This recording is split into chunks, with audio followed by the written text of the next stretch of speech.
안녕하십니까. 삼성글로벌 정형외과 조광석. 안녕하십니까. 4층 스포츠 메디컬 센터에서 근무하고 있는 물리치료사 조성진이라고 합니다. 네. 지난번 저희가 아킬레스 힘줄 파열 그 수술, 그 다음에 재활 치료에 대해서 설명을 간단하게 드렸는데, 이번에는 비수술적인 치료에 대해서, 그 다음에 메인이 결국 이제 재활 치료에 대해서 조금 더 심도 있는 주제를 다루도록 하겠습니다.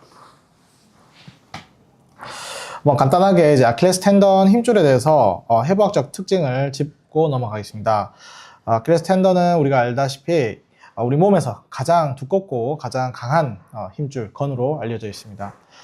이 힘줄에는 발 뒤꿈치에 있는 비복근, 그 다음에 가자미근, 그 근육이 다발이 부착이 되어 있습니다.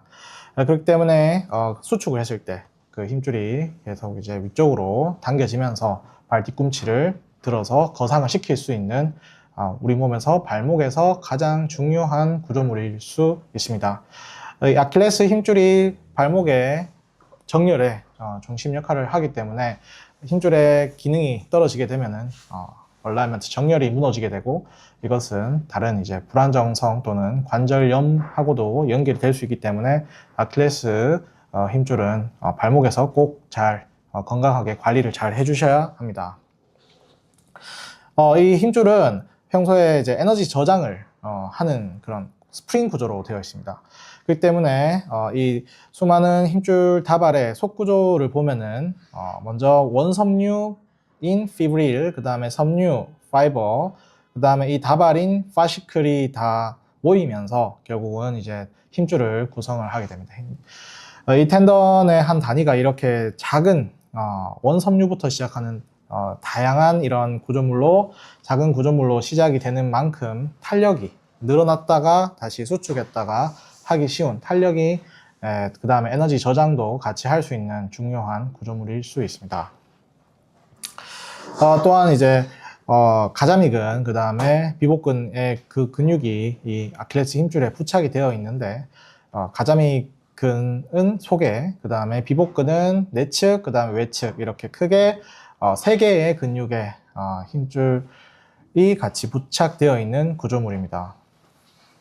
이런 이제 에너지 저장 구조인 특징으로 우리가 체중이 결국은 이제 서 있을 때는 크게 그 기능을 하진 않지만, 우리가 앞으로 나아갈 때, 그럴 때 발목이 순간적으로 도지 프랙션 되면서 위쪽으로 굴곡이 되면서 족배 굴곡이 되면서 이게 늘어나게 되고, 그때 우리 체중을 같이 버텨줄 수 있는 그런 스프링 구조로 중요한 역할을 할 수가 있습니다. 그래서 우리가 걷는 기전을 잘 생각해 보면 뒤꿈치에 있는 이런 아킬레스 힘줄, 그 다음에 종아리에 있는 근육들이 실제로 수축을 할 때, 그 다음에 아킬레스 텐던은 순간적으로 스트레칭이 되고, 그걸 저항하면서 장력이 반대로 작용하기 때문에 발목의 아치가 무너지지 않고 우리가 딛고 걷는 것을 시작을 할 수 있는 중요한 힘줄입니다. 또한 이것이 너무 많은 이런 스트레칭이 걸리게 되면은 당연히 이제 계속 부하가 되면 힘줄에 스트레스로 인해서 손상을 받게 되고, 그것이 건병증으로 일어날 수 있습니다. 또한 이제 이렇게 평소에 걷는 거 말고 뛰어갈 때나 이런 과사용을 하는 경우에는 우리가 과하게 발목에 종아리에 근육이 과하게 당겨질 때 그 과한 신전이 걸리게 됩니다. 아킬레스에. 그럴 경우에는 이런 엘라스틱의 탄성을 최대한 사용하게 되지만, 이것이 이제 결국 부하로 작용할 수 있기 때문에 아킬레스 힘줄에도 버틸 수 있는 그런 커패시티, 용량이라는 게 존재하고, 그 용량을 넘어설 경우에는 그것이 누적되면은 결국 스트레스, 염증, 그 다음에 조직의 손상으로 이어질 수가 있습니다. 평소에도. 그래서 우리가 이제 걷기 시작할 때 당연히 아킬레스 힘줄이 그 비복근, 가자미근과 이제 반대로 작용하면서 그 힘을 다시 상쇄시키고, 그 다음에 흡수하는 그런 역할을 한다고 생각할 수 있지만, 반대로 우리가 뒤꿈치를 쾅 딛는 경우에는, 이렇게 걷는 경우에는 아킬레스 힘줄은 최대한 늘어난 상태에서 힘이 그대로 들어가기 때문에 뒤꿈치를 디디면서 평소에 걷는 분들은 이 힘줄에는 손상을 받을 수 있습니다. 그래서 평소에는 너무 이제 힐풋으로 뒤꿈치를 쾅쾅 찍으면서 이렇게 걷는 것은 아킬레스 힘줄에는 좋지 않고, 부상이 있는 분들한테도 당연히 힐풋은 좋지 않습니다. 그래서 부상이 있으면 가볍게 뒤꿈치를 떼고 걷는다는 느낌으로 이렇게 아킬레스 힘줄을 관리를 해주시는 게 중요할 것 같습니다. 이렇게 이제 속에는 수많은 다발로 서서히 다발들이 뭉쳐져서 그것이 이제 기능을 증폭시킬 수 있는 것이 아킬레스 힘줄의 특징인 것처럼, 아킬레스에는 이런 네 가지의 서브텐던도 있고, 그 다음에 붙어 있는 근육들도 방향이 내측, 그 다음에 외측, 그 다음에 속에 이렇게 크게 세 방향으로 또 이제 근육이 부착이 되어 있어서 이 아킬레스 힘줄에 많은 스트레스를 분산시킬 수 있는 구조로 되어 있다고 이해를 하시면 됩니다. 그렇기 때문에 충격을 내가 120, 130을 받아도 이게 늘어날 수 있는 커패시티 용량의 범위가 넓기 때문에 다른 힘줄에 비해서, 그래서 이제 어느 정도의 웬만한 충격은 아킬레스 힘줄은 흡수하고 버틸 수 있는 회복적 구조의 특징을 가지고 있습니다. 또 다른 특징은 이 아킬레스 힘줄은 직접적으로 혈류 관류가 되는 그런 회복적 구조가 아니고 주변에 있는 혈관에서 펄퓨전, 그래서 이제 흐트려서 그 안에서 영양분과 산소를 공급받는 그런 회복적 구조의 특징을 가지고 있습니다. 그렇기 때문에 혈류가 적은 중간 지점은 워터쉐드 존이라고 해서 끝 말단에서 2에서 6cm 정도의 부위는 혈류 공급 자체가 좀 떨어지기 때문에 파열과 한번 다쳤을 때는 힐링 자체가 조금 지연될 수 있습니다. 그 다음에 아킬레스 힘줄이 만약에 파열됐을 때 그럼 어떻게 이제 힐링이 되느냐, 이런 것들도 지금 연구가 많이 진행이 되었고, 크게 세 가지 단계로 힐링이 된다, 이렇게 아시면 됩니다. 그래서 2018년에 나왔는 논문에서 이런 그 현미경을 통해서 조직들을 이제 관찰하였을 때 처음에는 초기에 염증기, 그 다음에 0에서 2주 정도 지나고 나서는 이것이 서서히 증식합니다. 이것도 하나의 세포 단위로 이루어져 있기 때문에 힘줄 세포들이 결국 증식하는 기간은 2에서 6주. 그 다음에 리모델링기가 이제 결국은 이게 정상적인 세포로 타입 1, 타입 2, 타입 3 이런 콜라겐 세포로 이루어져 있는데, 처음에는 섬유성 콜라겐으로 힐링이 되다가 그것이 차차 이제 타입 1 콜라겐으로 서서히 대치가 됩니다. 그 기간이 6주에서 6개월, 8개월 이렇게 수개월 시간이 걸릴 수 있습니다. 이런 리모델링 기까지 힐링이 천천히 되지만 그 안에서 우리가 재활하는 것이 그러면 어떻게 초기, 중기, 후기에 맞춰서 어떻게 재활을 하는 것이 가장 이상적일까, 이거에 대해서 연구들이 지금 한창 많이 나오고 있습니다. 보시는 것처럼 처음에는 염증기는 조직 자체가 파열이 되어 있고, 그 다음에 염증성 물질들이 분비가 되고 있기 때문에 조직이 계속해서 손상이 될 수 있는 가능성이 있습니다. 그렇기 때문에 초기에는 무리한 운동과 이런 재활들은 좀 금지를 하는 것이 중요합니다. 그 다음에 이 염증기를 지나서 이제 증식기가 됐을 때는 염증 반응 자체는, 급성 염증 반응 자체는 많이 떨어지고, 결국은 이제 세포들이 다시 힐링이 되고 회복되는 과정입니다. 이때가 이제 2주 이후부터인데, 이 증식기에도 우리가 고정을 하는 것이 아니라 증식기부터는 적극적인 재활로 빠르게 진입을 해서 환자가 아프지 않고 기능적인 제한이 없고, 그 다음에 가동 범위가 그대로 계속 유지될 수 있게끔, 그 다음에 주변에 있는 근육들이 계속해서 텐션을 어느 정도 유지할 수 있게끔, 하지만 이것 자체가 힘줄 터진 파열된 것이 늘어나는 것이 안 될 수 있게끔, 그래서 너무 밀어도 안 되고 너무 당겨도 안 되고 어느 정도 밸런스를 꼭 유지를 하면서 재활을 하는 것을 유념하셔야 됩니다. 이 과정이 끝나면은 서서히 이게 정상 세포로 대체가 되는 리모델링기가 있습니다. 그래서 환자분이 완벽하게 아킬레스 힘줄 파열이 있다고 완벽하게 모든 정상 세포로 대체되는 것은 아니지만, 그래도 대략 80% 정도는 우리가 원래 정상적인 힘줄의 단위까지 대체가 되는 경우가 많은 것으로 보고가 되고 있습니다. 그래서 초기에 너무 이제 마음이 급해가지고 보호대도 안 하고 보호 장비 없이 너무 빠르게 이제 운동을 하거나, 그 다음에 재활을 좀 너무 진도를 빠르게 했을 경우에는 결국은 늘어난 상태로 그대로 고착화 돼버립니다. 그렇기 때문에 또한 이제 너무 장기간 발목을 고정시켜 버리면은 당연히 근육도 힘이 빠질 거고, 그 다음에 힘줄 자체가 단단해져 버려서 나중에 뻗정 발목이 될 수 있습니다. 그래서 기능이 또한 떨어질 수 있습니다. 그래서 우리가 그 안에서 너무 빨리 해도 안 되고 너무 늦게 해도 안 되고, 그 안에서 적절한 시점을 계속 보면서 힘줄이 늘어나지 않는 것을 체크를 하면서 최대한의 우리 재활 프로토콜을 진행하는 것이 중요할 것 같습니다. 그래서 지금 최신 가장 이제 재활 트렌드는 정형외과의 그 재활 트렌드는 발목뿐만 아니고 웬만한 그 관절에는 early weight bearing, 그다음 early motion, 결국은 빠른 재활로 넘어가고 있습니다. 그렇게 빠르게 재활을 해서 환자의 회복을 초기에 진도를 최대한 많이 뺐을 경우에 결과 6개월 뒤, 그다음에 롱텀하게 장기간 추적했는 그런 관찰들도 결과가 좋은 것으로 나왔고, 그것이 초기 재활의 승패가 결국은 회복의 범위를 결정하는 중요한 역할을 하기 때문에 초기 재활이 어떻게 보면 가장 중요하다라고 이해를 할 수가 있습니다.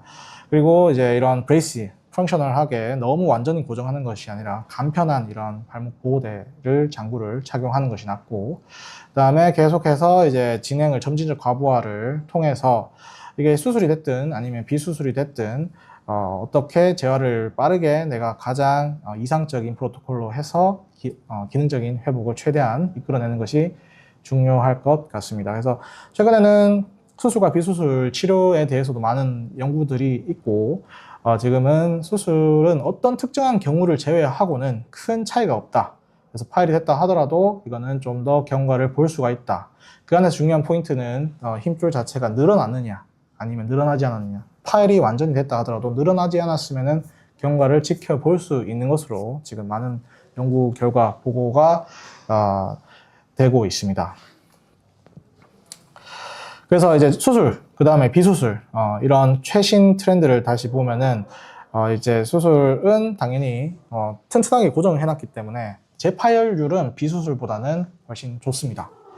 그 다음에 충분한 이제 텐션을 더 많이 버틸 수 있게 오버하게 해놨기 때문에 더 큰 스트레스를 버틸 수 있고, 카프토커에서 더 큰 저항의 스트레스에 충분히 계속 오랫동안 잘 버틸 수 있는 면에서는 장점이 많습니다. 하지만 비수술도 있겠죠. 그 비수술을 하면서 가장 이상적으로 이제 재활을 했을 때, 그걸 우리가 펑셔널 리헵이라고 하는데, 이렇게 가장 이상적으로 재활을 했을 때 수술군과 비교했을 때는 재파열률은 지금은 현재 비슷하다고 되었고, 아무래도 수술 안 하고 좋아졌기 때문에 만족도도 좋고 환자들도 부작용도, 수술 부작용도 적을 수밖에 없습니다.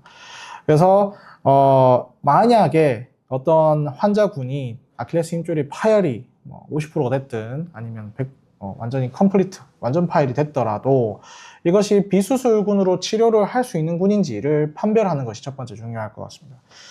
그렇다면은 어차피 이 사람은 비수술로도 회복될 수 있다고 생각이 되는 환자라면은 수술과 비수술을 끝까지 결국 비교했을 때는 큰 차이가 없고, 어떤 면에서는 비수술, 그 다음에 적절한 충분한 재활이 결과가 더 좋게 평가되어 있습니다.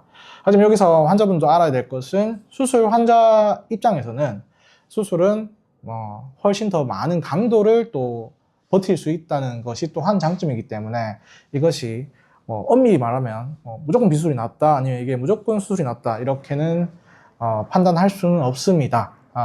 그래서 그래도 지금 현재 의학은 현재 정형외과 파트에서는 그래도 비수술군을 충분히 고려하고 비수술로 할 수 있으면 최대한 빠르게 재활하면서 비수술로 또 어차피 결과가 비슷하다면 비수술을 하는 것을 추천하자로 지금 현재 정형외과의 연구들이 더 많이 결과가 나오고 있습니다.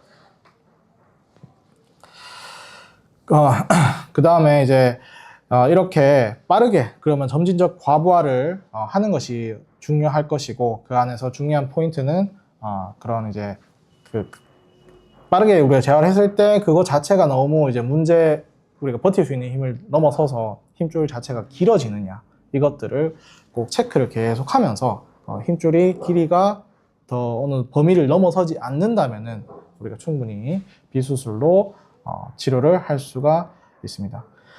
그래서 이런 논문들이 지금 현재는 많이 나오고 있습니다. 그래서 간단하게 몇 개만 소개를 드리면 2025년 작년에 나왔던 논문이고, 그 다음에 이것이 이제 수술과 비수술 군을 비교했을 때는 뭐 큰 차이가 없다. 둘 다 이제 결과가 좋다고 되어 있고, 그 다음에 수술은 아무래도 힘줄을 이제 봉합을 했기 때문에 늘어나는 것은 더 이제 일롱게이션이 늘어나는 경우는 많이 없다는 것은 장점입니다.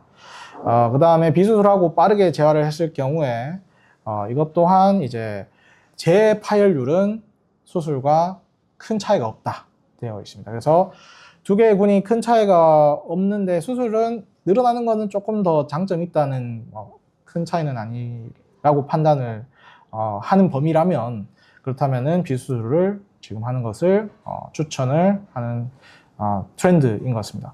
그래서 최신에도 그런 이제 펑셔널 리헵, 빠르게 이제 적절한 이 환자에 맞춰서 재활을 하는 것이 엘리트 선수까지도 우리가 축구나 무리한 운동을 하는 그런 이제 일반인 말고 선수들한테도 비수술로 우리가 빠른 펑셔널한 재활을 하는 것만으로도 충분히 회복을 우리가 기대할 수 있다, 이렇게 되어 있습니다. 2024년에 족부학회에서 가장 이제 권위 있는 AOFAS 포지션 스테이트먼트를 보게 되면 여기서도 키 멘트는 비수술하고 빠른 재활을 하는 것이 충분히 우리가 먼저 고려해야 될 표준 치료 옵션으로 되어 있습니다. 그래서 무조건 파열됐다고 급성 파열이 범위가 이제 완전 파열이라도 이거를 비수술로도 우리가 먼저 치료 옵션으로 들어가 있는 상태입니다. 그 다음에 또 이제 작년에 나왔던 또 다른 논문을 따르면은 이제 비수술만 했을 때 어떤 결과에 대해서 보고 있는 논문이 있습니다. 그래서 거기에서는 비수술과 빠르게 이제 재활을 하고, 그 다음에 보조기를 펑셔널 부트 보조기를 착용했을 때 환자의 계속 이제 힘줄이 길이 변화가 없다면은, 계속 똑같이 길이 변화 늘어나지 않는다면은 점진적 과부하를 통해서 환자를 회복을 최대한 이끌어낼 수가 있고, 그렇게 비수술 했는 환자군 입장에서는 수술을 했는 환자군처럼 결과가 좋게 보고가 되어 있고, 그 다음에 또한 뭐 빨리 걸렸느냐 아니면은 천천히 걸렸느냐 해서도 두 개는 보수적으로 우리가 천천히 재활을 했는 군과도 재파열률에는 큰 차이가 없는 것으로 보고가 되어 있습니다. 그래서 최대한 우리가 뭐 급성기, 염증기를 지나서 그 다음에 환자분이 이제 길이 변화가 크게 없는 것을 확인을 한다면 최대한 빠르게 걸리고 빠르게 재활을 하는 것이 중요하다고 되어 있습니다. 정리를 하면은 작년에 나왔는 논문들을 토대로 아킬레스 힘줄 재활에 관련된 그런 논문들을 토대로 이제 봤을 때 빠르게 펑셔널한 그런 재활을 하는 것이 지금 현재는 스탠다드로 기준으로 되어 있습니다. 그 다음에 빠르게 우리가 체중을 부하하고, 그 다음에 그렇게 안전하게, 그 다음에 뭐 효율적으로 하기 위해서는 계속 병원에서 체크업을 하는 것이 중요할 것 같고, 충분히 우리가 비수술로도 좋은 결과를 이끌어낼 수 있다는 것이 2025년 아킬레스 힘줄 파열에 대한 스포츠의학에서 내놓는 기본적인 입장이 될 수 있는 것 같습니다. 질문을 몇 개 보고 가겠습니다. 네, 먼저 저희가 AG 파인트리님께서 질문 주셨는데요. 초음파를 찍어도 뼈에는 이상이 없다고 합니다. 나이가 63세인데 왼쪽 팔을 45도, 90도 위로 한껏 올렸다 내리면 어깨, 모서리 힘줄인지 찡함, 통증이 5초 정도 갑니다. 치료 저희가 이제 오늘은 아킬레스라서 발목이긴 한데요. 지금 팔에 대해서 말씀을 주셨는 것 같은데 이것은 아마 50견이 좀 의심이 되는 것 같습니다. 그래서 가동 범위가 좀 제한이 있고 통증이 있는 환자분인 것 같아서 50견에 관련해서 한번 병원에서 진료를 받아보시면 될 것 같습니다. 그리고 배필선님 보겠습니다. 허리 협착으로 왼쪽 발목 종아리나 힘줄이 아리는 수준일 때 제자리에서 한 발자국도 떼지 못하고 넘어옵니다.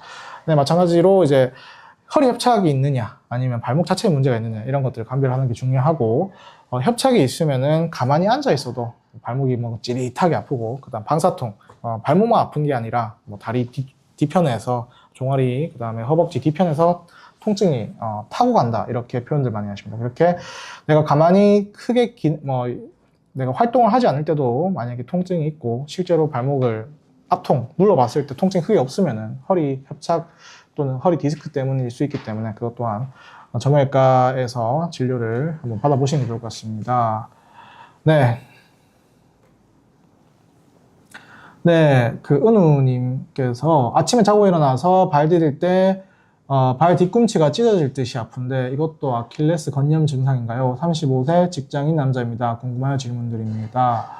네, 발 디딜 때 찢어질 듯이 아픈 것 또한 당연히 아킬레스 건염일 수 있습니다. 그래서 뭐 그 전에 운동을 갑자기 많이 하셨는지 아니면 다른 기저질환이 같이 있는지 아니면 그 힘줄에 염증이 만약 있다면 이것 또한 초음파 보고 다른 이제 기저질환 감별하기 위해서 정형외과에 내원하시는 게 좋을 것 같습니다. 아킬레스 건염을 의심할 수 있을 것 같습니다. 그때 한번 만져보는 게 자기 발목이니까 눌러보는 것이 또한 중요한 포인트일 것 같습니다. 박상현님은 계단 올라갈 때는 괜찮은데 내려갈 때 발목 뒤쪽이 아프다라고 하셨습니다. 그래서 아무래도 이제 올라갈 때는 아까 스프링 구조처럼 뒤꿈치가 같이 이제 우리가 아킬레스 힘줄이 늘어나지 않고 스트레칭 되지 않고 다시 단축되면서 부하가 걸리는데 내려갈 때는 우리가 뒤꿈치 힐풋으로 내려가는 경우가 많기 때문에 결국 아킬레스 힘줄은 늘어나는데 동시에 늘어나는데 힘줄에 부하는 많이 걸리기 때문에 이런 경우에는 충분히 스트레스가 훨씬 많고 아킬레스 건염이 있을 때 특징 중에 하나일 것으로 압니다.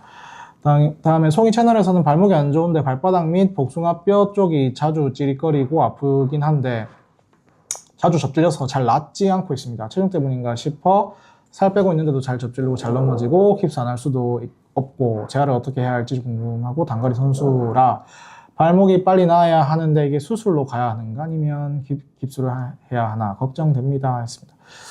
네, 자주 접질르고 잘 낫지 않는다. 되게 중요한 포인트를 짚어주셨는데, 이게 접질른다는 게 결국은 발목에 불안정성이 있다는 것이고, 그렇게 됐을 때 가장 중요한 힘줄이 한 가지를 딱 꼽으라면 발목에서는 아킬레스 힘줄에 붙어 있는 그 근육들로 발의 정렬 자체가 돌아가지 않게끔 잡아주는 것이 첫 번째 가장 중요할 수 있습니다. 그렇게 했는데도 재활을 충분히 하고 체중도 좀 빼셔야겠죠. 그래서 충분히 해서 발목을 양사방으로 잡아주는 그런 힘줄들을 내추럴 스프린트라고 하는데 그런 발목을 패킹하는 그런 근육들을 충분히 강화시켰는데도 불구하고 계속해서 이제 불안정성이 있다면은 그럴 때는 병원에서 스트레스 엑스레이나 초음파 또는 MRI를 통해서 힘줄 파열, 발목의 이제 인대 파열을 이제 확인하고 필요하면 수술이 필요할 수도 있습니다. 마니님은 발 뒤꿈치뼈가 튀어나와서 신발을 신을 때마다 까지고 아픈데요. 치료받는 것 말고는 방법이 없을까요? 신발을 뭘로 바꿔야 하는지 모르겠네요. 네. 이게 아킬레스 힘줄이 계속 스트레스가 가해지면 그 안에서 뼈 부착부에 이제 염증이 생기고 그것이 심해지면은 뼈도 이제 골극이 생기는 경우도 있습니다. 그렇게 뼈가 계속 튀어나오면은 힘줄이 딱 이렇게 제대로 붙어 있어야 될 면 자체가 좁아지게 되니까 결국 기능적으로도 파열이 더 많이 일어날 수가 있습니다. 그래서 이런 경우에는 뒤꿈치에 아무래도 자극이 되는 것은 안 좋겠죠. 그 다음에 신발은 넓은 게 낫고 그 다음에 뒤꿈치 아킬레스 부착부에 너무 타이트한 것보다는 좀 루즈한 게 낫고 발목을 전체적으로 좀 감싸주는 그런 신발들이 아킬레스 힘줄의 부하를 좀 줄일 수 있을 것입니다. 그래서 어떻게 보면은 등산화 같은 것이 아킬레스 힘줄에는 어떻게 보면 더 나은 신발이 될 수 있는데 평소에는 등산화 신을 수가 없기 때문에 등산화처럼 발목을 위쪽까지 좀 잡아줄 수 있는 신발을 신는 것이 좋을 것 같습니다. 마지막으로 등산 좋아하는 40대고요. 아킬레스건 통증이 있는 후로 등산 못하고 팽지 맞고 있는데 등산은 아예 불가할까요? 네, 이게 이제 아까 말씀했는 계단 환자분하고 똑같은 비슷한 그 개념으로 생각하시면 될 것 같습니다. 올라가는 거는 큰 문제는 없고 올라갈 때도 약간 뒤꿈치 떼고 미드풋으로 올라가는 것은 부하를 좀 줄일 수 있고 내려오는 것이 문제인데 내려올 때는 앞으로 내려오는 것보다는 약간 뒤로 지팡이 짚으면서 뒤로 내려오신다면은 그게 또 경사가 뭐 너무 높지 않은 데를 가시는 것은 괜찮을 것 같습니다. 네, 시간 관계상 저희가 조금 더 하고 그 다음에 저희 또 조성진 선생님께서 재활에 대해서 또 좋은 강의를 준비했으니까 보도록 하겠습니다. 그래서 이제 아킬레스 힘줄의 파열의 치료 성패는 어떻게 조기에 빠르게 할 수 있는 기능적 재활과 체계적인 결국 점진적 과부하 스포츠 메디신 기반의 점진적인 로딩 전략에 달려있다는 것이 핵심이다라고 생각할 수 있습니다. 그래도 우리가 수술이 또 필요할 수도 있겠죠. 그러면은 간단하게만 수술이 필요한 경우에 대해서만 알아보겠습니다. 수술은 이런 이제 결국 절개를 하고 파열된 부위를 이런 봉합을 통해 가지고 파열된 힘줄을 다시 붙이는 이런 수술을 해야 되는 경우도 또 있습니다. 이런 절대적 적응증이라고 하는데 어떤 경우에 이제 수술이 꼭 필요하느냐 했을 때는 전고 활동량이 많은 환자들, 스포츠 선수들 중에서도 당연히 일반 환자보다는 더 수술을 고려해야 될 수가 있습니다. 왜냐하면은 당연히 이제 재파열률을 낮출 수 있고 수술 자체가 그 다음에 결국 이제 푸시업 스트렝스 버틸 수 있는 힘을 수술하는 것이 더 튼튼하게 고정이 되기 때문에 푸시업 스트렝스가 올라가고 그 다음에 리턴 투 스포츠라고 하는 것이 선수들이 결국은 다시 복귀할 수 있는 확률 또한 증가되어 있다고 보고되고 있기 때문에 그래서 중요한 스포츠 선수들이 파열이 어느 정도 범위 이상 넘어갔을 때는 지금은 수술을 꼭 해야 될 수도 있습니다. 그래서 여기서 중요한 것이 결국은 텐던이 파열됐는데 갭이 그대로 딱 파열된 상태로 이제 있느냐 아니면 아예 처음부터 터져가지고 힘줄이 벌어졌느냐 이것이 이제 텐던 갭이 가장 중요한 포인트가 될 수 있습니다.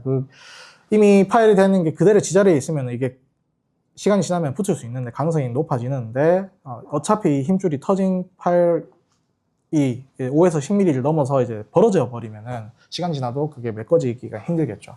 그래서 5mm를 넘어가면 보통은 초음파를 보거나 MR을 봤을 때 5mm를 넘어가면은 보통은 수술을 고려를 한다라고 아시면 될 것 같습니다. 그래서 이렇게 라지 갭은 결국은 붙는다 하더라도 이게 늘어나서 붙기 때문에 힘을 제대로 못 받습니다. 근육이 아무리 수축해도 이미 늘어나 버린 고무줄은 힘을 아무리 받아도 힘이 제대로 전달이 될 수가 없겠죠. 그래서 결국은 펑셔널한 리헵으로는 성공률이 저하된다. 그래서 이 갭이 어떻게 보면은 가장 중요한 포인트이고 또한 마찬가지로 비수술 환자분들도 이래서 갭이 막 재활을 열심히 했는데도 이 갭이 계속 벌어지지 않는 상태에서 재활을 하는 것이 가장 중요한 키포인트라고 할 수가 있습니다. 그다음 어떤 이제 환자가 늦게 진단을 받았거나 그래서 2, 3주 정도 있다가 이제 계속 관리 안 하고 완전히 늘어난 상태면 당연히 수술해야 될 수 있겠죠. 그다음에 당연히 이제 한번 다쳤는데 재파열됐을 경우에는 당연히 수술을 해야 될 수 있는 가능성이 높아집니다. 또한 이제 텐던, 힘줄 자체의 퀄리티가 불량한 경우. 원래 이제 계속 오랫동안 데미지를 많이 받았고 힘줄이 이제 많이 이제 텐디논 퍼시, 병리적으로 텐디논 퍼시 이제 조직 자체가 섬유성 조직으로 이미 염증성 조직으로 많이 변환되어 있는 경우에는 어쩔 수 없이 수술을 할 수가 있습니다. 그래서 지금은 현재 최신 치료의 기준을 잡는 알고리즘을 정리를 하면은 첫 번째는 환자의 팩터. 환자가 이제 나이가 젊은 친구냐, 얼만큼 스포츠를 하느냐, 얼만큼 활동을 많이 하느냐, 계속 하루 종일 걸어야 되느냐, 계속 서 있어야 되느냐, 이런 여러 가지 환자의 팩트가 첫 번째, 우리 수술을 하느냐, 비수술을 하느냐를 고려를 해야 되는 기준이 될 수 있고. 그 다음에 제일 중요한 건 두 번째, 텐던의 팩터입니다. 그래서 갭 사이즈가 5mm를 넘어가느냐, 안 가느냐가 어떻게 보면 가장 핵심일 수가 있고, 그것이 계속 리트랙션 됐느냐, 아니면 재파열이냐, 이런 것들. 그 다음에 세 번째는 시스템적인 그런 팩트들.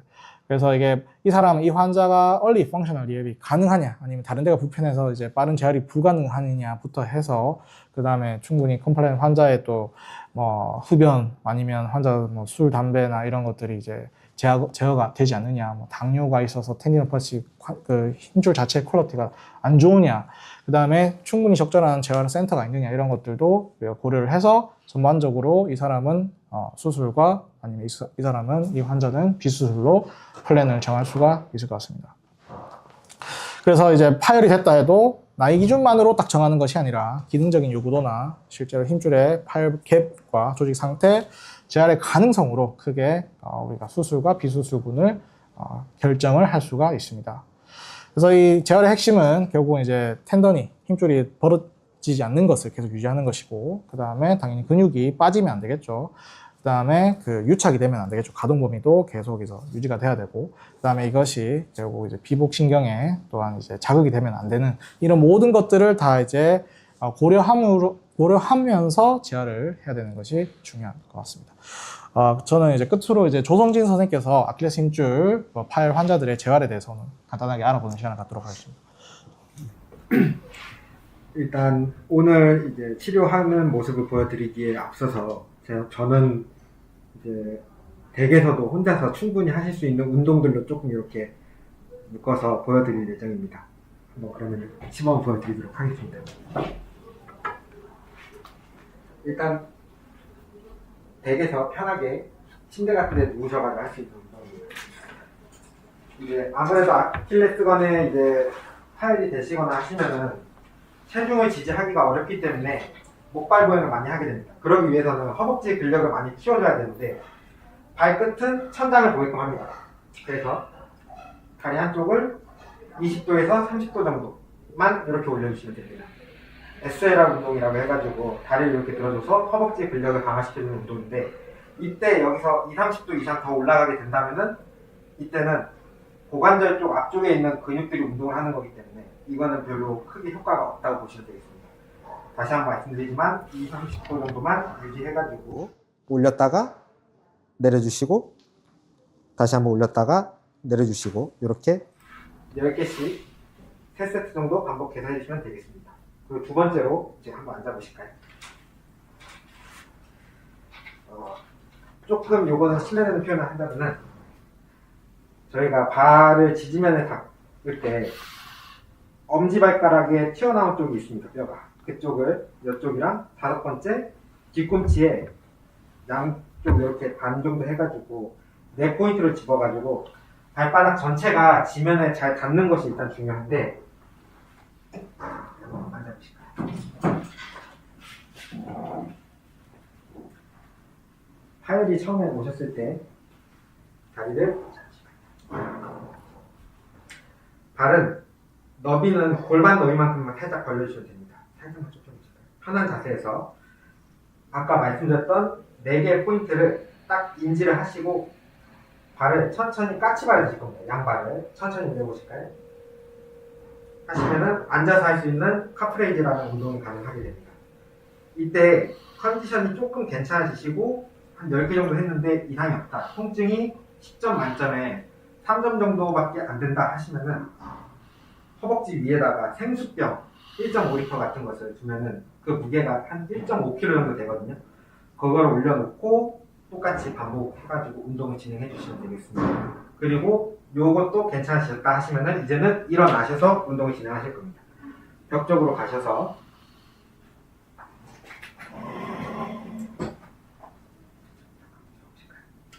벽 손으로 집으시고, 처음 단계에서는 똑같이 이것도 다리는 골반 너비만큼 살짝 벌려주시고, 아까 전에 계속 말씀드린 것처럼 발을 4개 포인트를 인지하시면서 요번에는 엄지와 5번째 발가락 쪽에 힘을 주면서 천천히 올라가실 겁니다. 하나. 자, 이때 지금 주의하셔야 될 점은 저희가 올라가실 때 어떻게 하겠습니다.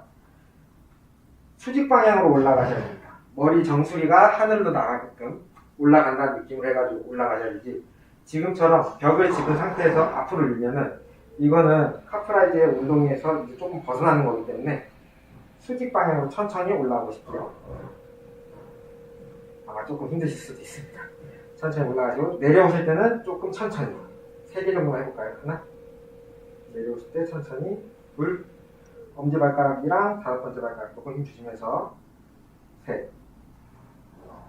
다시 한번 말씀드리지만 위로 가실 때는 정수리가 위로 쭉 이렇게 누가 잡아당긴다는 느낌으로 해가지고 올라가시면 됩니다. 그리고 여기서 추가적으로 조금 더 이제 점진적으로 이제 나아가서는 다리를 환측, 아킬레스건이 파열되신 부분 쪽으로 해가지고, 예를 들어서 오른쪽이 이제 파열을 당하셨다 가정하에 다리를 살짝 펴보시죠. 이 상태에서 다리 한쪽으로만 해가지고 똑같이 카프레이즈 시행해 줍니다. 하나, 지금도 저는 살짝 앞으로 가시면 위로 정수기를 누가 잡고 이렇게 쭉 끌어올린다는 느낌을 해가지고 쭉 올라가시면 하나, 둘, 셋, 이 정도까지 하십니다. 이렇게 하시면은 저희가 이제 처음부터 해가지고 덱에서 쉽게 접근할 수 있는 그런 운동 방법을 알려드리도록 하겠습니다.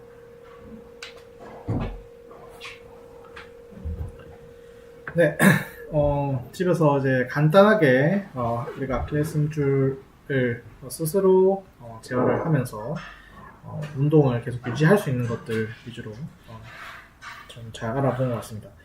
그래서 저희가 지금 질문들이 좀 많이 올라와서 이거는 질문 마지막으로 확인하고 있습니다. 김기현님, 발바닥이 쪼이는 느낌이 들고요. 발 뒤꿈치도 아파요.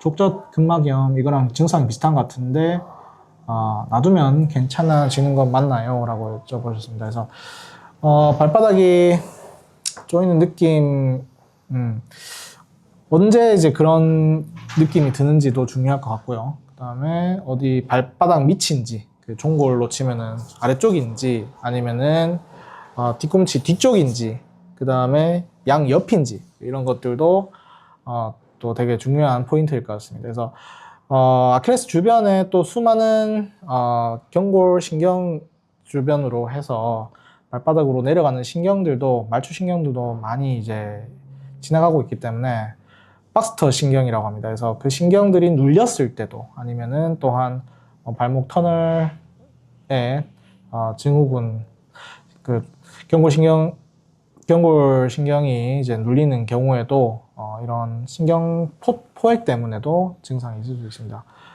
그다음에 살찌면 아킬레스 쪽에도 부하가 많이 가나요? 네, 네, 살찌면은 온몸에 다 부하가 갑니다. 그렇기 때문에 뭐 하체, 특히나 무릎, 발목, 발목이 또 무릎보다 고관절보다 가장 또 작잖아요. 근데 가장 또 스트레스 많이 가는 관절이기 때문에 어떻게 보면 아킬레스 힘줄에 부하가 많이 갈 수밖에 없습니다. 네.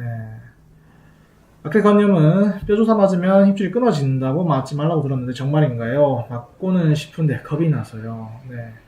우리가 뼈조사라고 하면 보통 이제 스테로이드입니다. 그래서 스테로이드를 아예 안 쓰는 건 아니고, 아킬레스 건염 있으면 동시에 석회가 있다거나 심한, 그 다음에, 염증이 너무 이제 과하게, 통풍이나 이런 것들이 있을 때도, 절절 매일 정도가 되면은, 때에 따라서는 스테로이드가 필요할 수도 있지만 웬만하면은 쓰지 않습니다. 그래서 부착구벽증이라고 하는 이 힘줄에 손상을 받았을 때 우리가 힐링될 때는 염증성 반응이 있어야지 힐링되기 때문에 그런 스테로이드 과용량의 오래 염증 반응을 떨어뜨리는 그런 스테로이드 약물 같은 것은 힐링을 오히려 저해하고 방해할 수 있기 때문에 그것은 안 맞는 게 중요하다 이렇게 할 수가 있을 것 같습니다. 알려주신 운동 동작들 하루에 몇 번 정도씩 하면 좋나요? 시간 날 때마다 해도 되나요? 제 개인적으로는 일단 알려드렸던 이제 운동은 하루에 뭐 괜찮으시다면은 저는 10개에서 15개 정도 해가지고 3세트 정도로 이제 내원하시는 환자분들께도 추천을 해드리고 있습니다. 시간 날 때마다 해도 되시냐고 이렇게 질문을 또 여쭤봐 주셨는데 앉아서 아까 했던 그런 이제 발 뒤꿈치 드는 동작 같은 운동 같은 경우에는 사무실에서도 충분히 하실 수 있는 운동이기 때문에 하시면 많이 도움이 되실 것 같습니다. 또 유익상님께서 한 다리로 하는 동작을 따라 해보는데 종아리 뒤쪽이 되게 땡기고 아프네요. 아파도 참고 하면 좋은지요? 원장님이 계셔서 제가 이렇게 말씀드릴지 모르겠지만 아파도 참고 하는 거는 좋지 않을 것 같습니다. 아까도 말씀드렸던 것처럼 저희가 통증 점수를 10점 만점으로 이렇게 가정했을 때 통증이 3점 이상 되고 날카로운 느낌이 든다 하시면은 그거는 즉시 운동 중단하시고 다시 병원 빠르게 내원하셔가지고 아마 전문의 선생님들께 이렇게 진료를 한번 받아보시는 것을 추천드립니다. 네, 제가 약간 조금 더 첨가를 한다면은 저희가 이제 미국에 연수를 가서 이제 스포츠 재활도 좀 배울 수 있는 좋은 기회가 있었습니다. 그래서 MGH 병원과 이제 메이오 병원을 저희가 연수를 갔었는데 발목은 어떻게 재활하느냐, HSS 병원도 세 군데 갔었습니다. 그래서 갔을 때 한 3년 전에 제가 갔을 때 그 커프, 그 허벅지를 막 타이트하게 감아주는 그런 커프를 이용해서 이런 수술 환자 또는 비수술 환자들 혈류량을 확 증가시켜가지고 재활을 하는 것을 병원에서 많이들 하고 있었습니다. 그리고 지금은 그 재활하는 그런 기구들이 장비들이 더욱더 많이 나와서 무선으로 커프를 감고 팔, 다리 다 사용을 할 수 있게끔 되어 있습니다. 그래서 이런 염증이 있어서 비수술 수술 환자분들 모두 초기에는 이런 혈류량을 최대한 극대화시킬 수 있는 커프를 병원에는 그렇게 스포츠 재활하는 병원들은 구비를 하는 병원들이 많이 있는 걸로 알고 있습니다. 그래서 병원 가셔가지고 그런 장비를 이용해서 재활을 한다면은 또 좋을 것 같고요. 그 다음에 뭐 자기 자신 너무 이제 과신하지 마시고 그 발목을 또 이제 필요하다면 보호 장비를 꼭 착용하면서 평소에 생활을 하셔야지 2차적인 부상을 또 방지할 수 있을 것 같습니다. 네. 그래서 오늘 조성진 선생님께서 그 재활하는 것들 잘 한번 알아봤고요. 그 다음에 저희 거.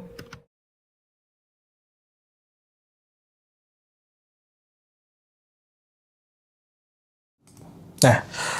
이제 정리를 하겠습니다. 그래서, 이런 스포츠 메디슨이라고 하는 이 학문은 결국은 이제 선수들을 어떻게 빠르게 재활하고 치료를 하느냐에 따라서 나온 그 학문이고, 그걸 통해서 PPT를 나온 학문입니다. 그래서 이런 저희가 이제 추구하는 스포츠 메디슨 관점에서 아킬레스 힘줄의 가장 최선의 회복은 이런 카이네틱 체인, 결국 우리 몸이라는 것은 어디 후방 체인이냐 전방 체인이냐 사선 체인이냐 이게 각 모든 근육과 힘줄들은 다 연결이 되어 있습니다. 그죠? 그래서 대표적으로 아킬레스는 뒤쪽에 있는 근육이고 힘줄이기 때문에 후방 체인에 연결되어 있습니다. 그러면 후방 체인이라고 생각하면 허벅지로 치면은 햄스트링 근육, 그 다음에 궁등근, 엉덩이로 치면 그 다음에 백머슬들, 그죠?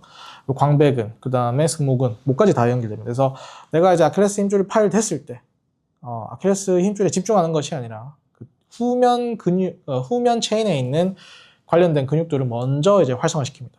그래서 부하를 분산시키는 것을 처음부터 고민을 하면서 재활을 들어갑니다. 그래서 후방 체인의 관점에서 먼저 접근을 해야 되는 것이 중요할 것 같고요. 아까 말씀드린 것처럼 러닝 메커니즘을 충분히 이해를 해서 내가 이제 걷고 할 때는 부하가 적게 걸리지만 내가 이제 뛰고 미드풋 또는 포풋으로 뛸 때는 최대한 과하게 데미지가 이제 스트레스가 부하가 걸릴 수 있기 때문에 그러한 평소 동작들을 분석해서 그 부하를 줄일 수 있는 것이 이게 만성 아킬레스 건병증 같은 경우에는 이게 급성이 아니기 때문에 이런 경우에는 내가 운동 선수들도 마찬가지, 그냥 운동 안 하는 일반인들도 마찬가지, 자기가 운동을 좋아하는 사람이라면 누구나 다 평소에 하는 운동의 그런 태도, 그 자세들을 분석하면서 부상을 방지할 수 있는 것을 고민을 해야 될 것 같습니다. 그 다음에 플리오메트릭 그런 엑서사이즈, 리앱 같은 경우에도 결국에 탄력에 어떻게 보면 가장 중요한 탄력이 있는 섬유의 아킬레스 힘줄이기 때문에 그런 이제 탄력성 재활 치료에 대해서 플리오메트릭 재활 치료에 대해서 꼭 우리가 집중을 해서 재활을 해야 된다. 예를 들면은 발목 인대 파열 같은 경우에는 넘어지면 안 되기 때문에 우리가 정렬이 문제이기 때문에 그럴 때는 우리가 밸런스, 균형에 우리가 집중해서 재활을 하는 것처럼 아킬레스 힘줄의 파열에 대해서는 우리가 포인트를 잡는다면은 탄력 운동에 재활에 포인트를 잡고 우리가 재활을 꾸준히 할 수 있을 겁니다. 그래서 초기는 탄력 운동은 처음부터 못 하겠죠. 그래서 초기, 그 다음에 중기, 후기 넘어갈 때쯤에 탄력 운동을 시작합니다. 그렇기 때문에 이것을 회복해서 그 뒤에 기능성 운동, 그 뒤에 이제 마지막으로 유산소나 운동을 꾸준하게 지속 가능한 운동들로 넘어갑니다. 그래서 중기에서 후기 딱 넘어가는 그 시점에 하는 탄력 운동 재활을 꼭 집중해서 재활을 받는 것이 중요할 것 같습니다.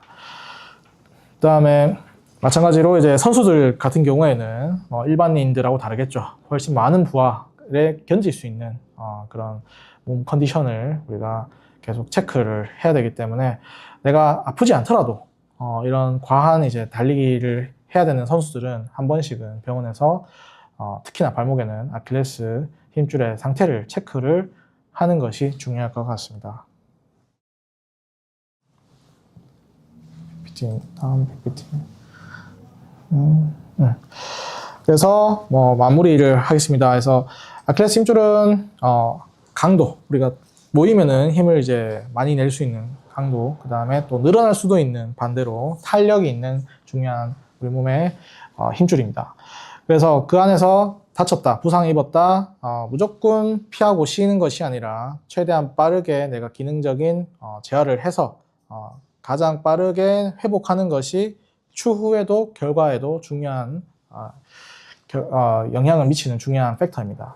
그래서 초기에 얼만큼 적절한 재활을 하느냐, 그 다음에 길이 변화를 체크를 하면서 길이 변화가 없게끔, 늘어나지 않게끔 쉽게 말해서 재활을 하느냐가 키포인트가 될 수 있을 것 같습니다.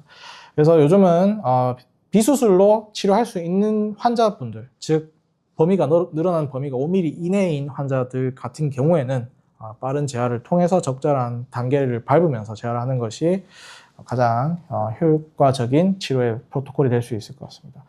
그래서 이 선수들이 어떻게든 최대한 선수들이 이제 시합에 복귀하는 거에 대해서는 이런 적절한 점진적 과부하, 그 다음에 충분한 객관적인 이런 테스트 계속 테스트를 하면서 재활을 하신다면은 충분히 아킬레스 힘줄 파열이 있다 하더라도 충분히 극복하실 수 있을 거라고 생각합니다. 네. 오늘 저희가 이제 아킬레스 힘줄 비수술 치료에 포커스를 맞춰서 어떻게 재활을 최대한 할 수 있는, 집에서 쉽게 내가 재활을 할 수 있는 방법들에 대해서 알아보는 시간을 가졌습니다.